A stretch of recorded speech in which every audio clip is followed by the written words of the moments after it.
Olá, estou mais uma vez aqui para a gente continuar falando sobre a nossa trilha do primeiro ano com relação ao nosso tema número 8, finalizando a nossa unidade número 2 e se realmente a liberdade existir. No tema de hoje, a gente está falando sobre libertas, né? E o substantivo feminino.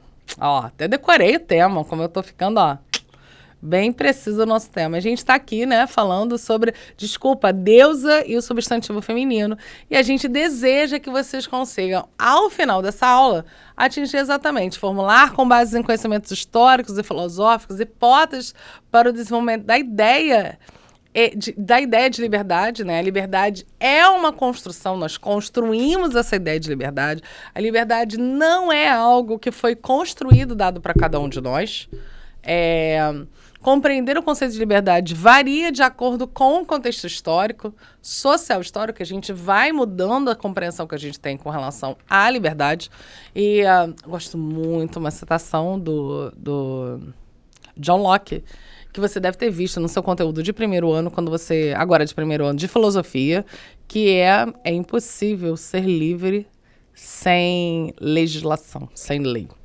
Acho que é uma interessante, né? Que a gente vai pensar que a liberdade, ela não é estabelecida a partir do direito de fazer qualquer coisa, né? Isso não é o que te dá a sensação e o sentido de liberdade. Isso é Locke. Muito bem. Problematizar as formas de representação da liberdade. E aí, eu deixei algumas coisas para vocês pensarem antes da gente chegar nesse vídeo aqui número 2. Uma das coisas que a gente precisa pensar lá no dicionário da língua brasileira, né, numa versão online, a gente tem lá nível total e legítima de autonomia que representa o ideal maior de um cidadão, de um povo ou de um país. Poder de agir livremente dentro de uma sociedade organizada, de acordo com os limites impostos pela lei. Olha aí o John Locke. Faculdade que tem o indivíduo de decidir pelo que mais lhe convém. Condição de uma comunidade de não estar sob o controle ou julgo de um país estrangeiro. Extinção de todos os elementos opressor que seja ilegítimo. Olha, que aí tem uma questão de ilegitimidade, né? E condição do indivíduo livre. São os parâmetros que a gente vai começar a falar sobre a questão da liberdade. Então, a gente está vendo aqui, né? A gente tem aqui, ó, Nil Colosso, eu já botei o poema aqui, né? Apresentado para vocês, dividido, né? Não como a estátua audaz da grega fama, com pernas entre terras estendidas. O nosso portão de água se confia. A dama poderosa cuja chama altívola é o farol que se aclama. Mãe dos exilados, a quem os inspira. Com a tocha erguida, vastas boas-vindas, e ao porto deste irmão lança esperança. Terra ancestral, retenha seu orgulho.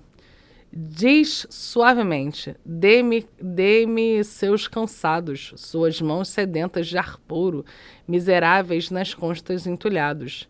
Entregue-os para mim, os moribundos. Minha luz mostrará o portão dourado. A Estátua da Liberdade, ela foi construída, né, de maneira fragmentada.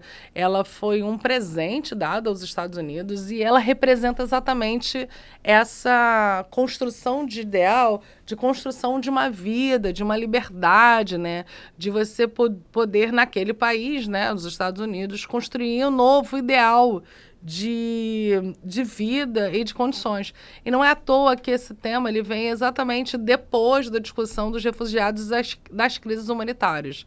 Quando a gente pensa que a gente não tem mais, né, como ficar no nosso país de origem, por condições mais variadas que sejam, a gente também vai entender que há uma necessidade, e há uma possibilidade de a gente construir uma nova história em outro lugar, né? Que nos abrigue, que nos dá essa possibilidade de liberdade, de reconstrução. E é interessante que essa estátua, exatamente ali como poema, ela está dialogando exatamente com a outra estátua, que era um homem, né, de pernas abertas, e que situava o quê, né, império, né, masculino, né, e não exatamente do feminino. E quando você vai ver ali o poema, ela tá falando sobre a mãe dos exilados, né, no sentido de acolhimento, né, de chegar e ser bem acolhido, que é diferente quando a gente pensa numa liberdade masculina, né, de imperiosidade, né. Eu não estou falando aqui mal dos homens, eu estou falando do sentido simbólico, né, que até mesmo o falo traz, né, da força, né, da masculinidade, né, que vai sendo representada a partir, né, da estátua.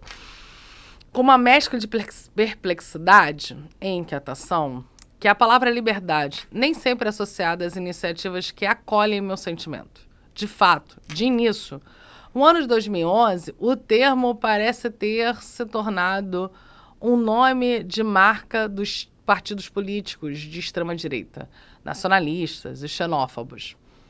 Na Ucrânia, desde 1995, existe um partido nacionalista chamado Svoboda, Liberdade que limita contra as influências externas, russa ou ocidental.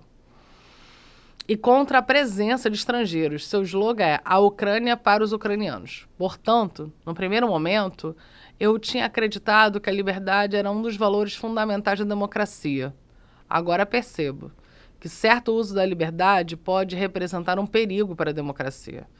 Haveria aí um indício de que, hoje, as ameaças que pesam sobre ela não vêm do exterior, da parte daqueles que apresentam como seus inimigos, mas, sobretudo, de dentro, de ideologias, movimentos, gestos que alegam defender os valores democráticos ou de que valores em questão nem sempre são bons. Quando a gente começa a pensar sobre o limite da liberdade, se a gente pode, de fato, ser livre ou não, isso significa que a gente precisa ter um limite sobre isso, né? A democracia, que é a liberdade de expressão, de falar, ela precisa ser desmedida, ela precisa ser livre, completamente livre, ou ela precisa ser limitada por determinados parâmetros, né? Quando a gente fala, né, como está ali no texto, né, a Ucrânia para os ucranianos significa o rechaço, né, e a diferença e a separação de qualquer indivíduo que seja diferente daquele. E como a gente acabou de vir de um tema que fala sobre globalização, não faz muito sentido um planeta globalizado, com quebra de barreiras, né, com fluxo migratório entre todos os lugares do mundo, a gente pensar em políticas que sejam tão ufanistas e tão focados nos estados nacionais. Não que a gente não vai ter um sentido de patriotismo, não é isso. Você pode ter patriotismo e, ao mesmo tempo, você poder ser solidário com aquele outro que, em determinado momento, está num processo político delicado. Até mesmo hoje é a Ucrânia, né? Que está num processo de guerra e muitas pessoas podem estar buscando exílio em outros lugares, né, e proteção para construir as suas vidas. Dentro dessa ideia, aonde a gente entra o quesito da liberdade? A liberdade está exatamente aonde? No direito de falar qualquer coisa, sem nenhum tipo de critério ou sem nenhum tipo de questionamento, ou parte da necessidade de cada um de nós, pensarmos que liberdade, como John Locke falou, não pode ser exercida sem o sentido da lei, que limita a nossa ação, que delimita o direito do outro, o meu direito vai até onde o do outro me permite. E toda vez que eu sobrepujo, né, me sobreponho em relação ao direito do outro, eu estou aqui inferindo, né? Estou ferindo o direito alheio.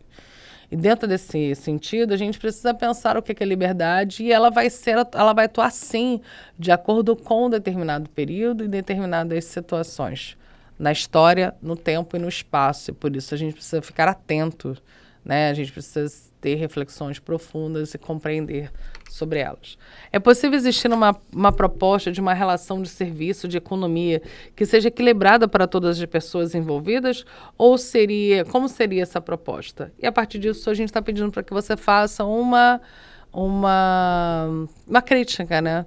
A gente está falando ali, a crítica feita pelas sufragistas sobre a Estátua da Liberdade, no final do século XIX e no início do século XX, era válida? Por quê? Explica as críticas por trás de suas charges apresentadas. Então, a gente tem aqui, ó,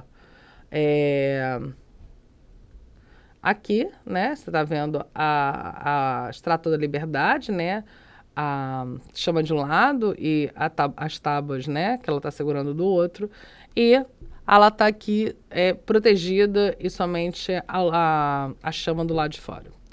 Não esqueça de fazer a nossa alerta número 31 para a gente poder finalizar esse nosso material. Pode fechar ali o material didático, Isa, e aí a gente vai poder pensar exatamente sobre qual a importância do sentido de liberdade. Beleza? Na próxima aula, daqui a 2 semanas, né? 2 semanas, que você vai soltar essa semana, na semana que vem, vocês vão fazer as suas atividades, né? No ciclo de provas. E na outra semana, a gente volta para ter aula aqui para vocês. E a gente vai começar a unidade número 3. Beijo para vocês. Até a próxima.